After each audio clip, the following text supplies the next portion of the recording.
I work the night shift for the sheriff's department in Bergen County. I've been on the force for about 2 years now, and things are usually pretty quiet. Aside from some late-night drug arrests or a few robbery calls, it's a low-crime area. But one night, I got a call about a loud scream coming from a house nearby. Usually, a call like this is just a loud argument or people partying too hard. But when I pulled up to the house, something felt off. Every single light was turned off. There was a blue Toyota minivan in the driveway, so I knew someone had to be home. I walked up and knocked on the door, but nobody answered.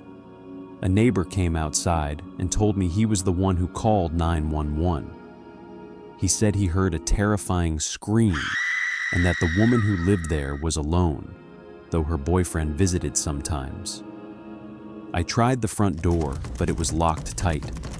I walked around the house checking all the windows. They were all locked except for one in the backyard, which was slid wide open, big enough for a person to climb through. That was a huge red flag. I called for backup and then climbed inside. I started flipping on every light I could find. Movies always show cops walking through dark houses with just a flashlight, but in real life, we turn the lights on so we can actually see. I kept calling out for the woman, telling her I was the police, but the house stayed silent. The first floor was empty. I knew I had to check upstairs. I was nervous about what I might find, but I didn't want to wait for backup and waste time if she was hurt. I unlocked the front door so my partners could get in easily. Then I slowly walked up the stairs. In the upstairs hallway, I turned on the light and called out again. That's when I heard a small creak coming from one of the bedrooms. I opened the door and saw a woman lying in bed under the blankets. From the doorway, it looked like she was sleeping, but as I got closer, I saw dark,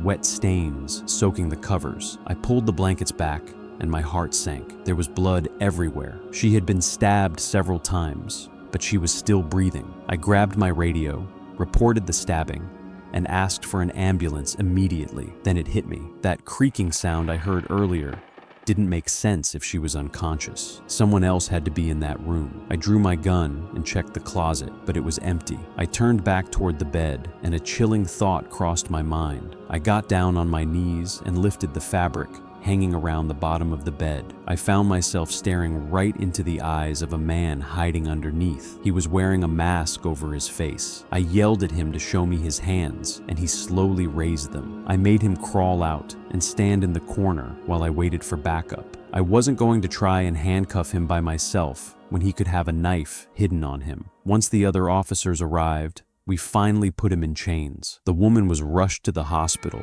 and incredibly, she survived being stabbed 6 times. It turns out the man was her boyfriend. He had found out she was seeing someone else, and when she broke up with him over the phone, he just snapped. I'm just glad I got there when I did.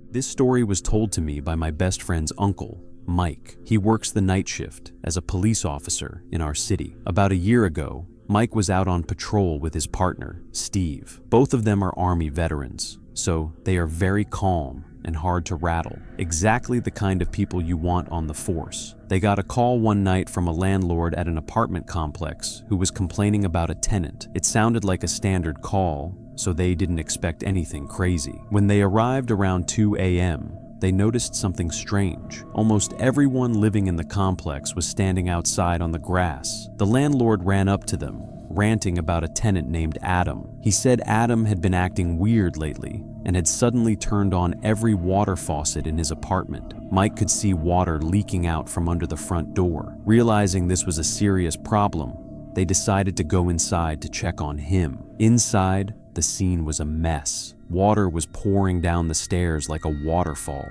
It had clearly been running for hours to cause that much flooding. They reached the second floor and pounded on Adam's door, but no one answered. After a few minutes, they kicked the door in. They found Adam standing in the middle of his kitchen. Every sink, the shower, and the toilet were overflowing. He even had a garden hose from outside brought in, spraying water everywhere. Adam was shaking violently, his eyes wide with pure terror. "Adam, what's going on?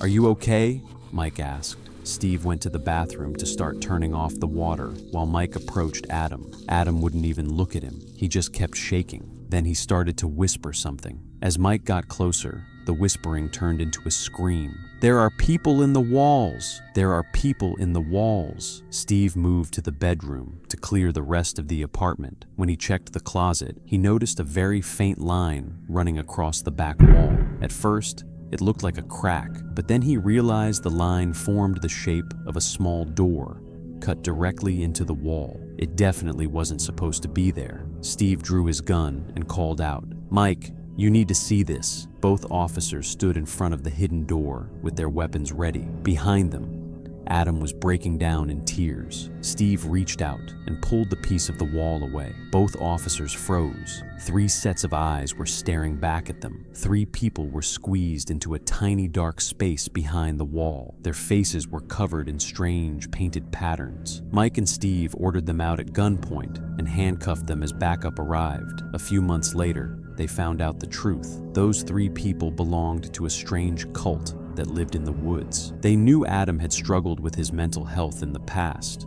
so they targeted him. They were hiding in his walls to scare him into joining their group. Adam had turned on all the water because he was desperately trying to flush them out of his home. To this day, Mike and Steve say it was the most disturbing call of their entire careers.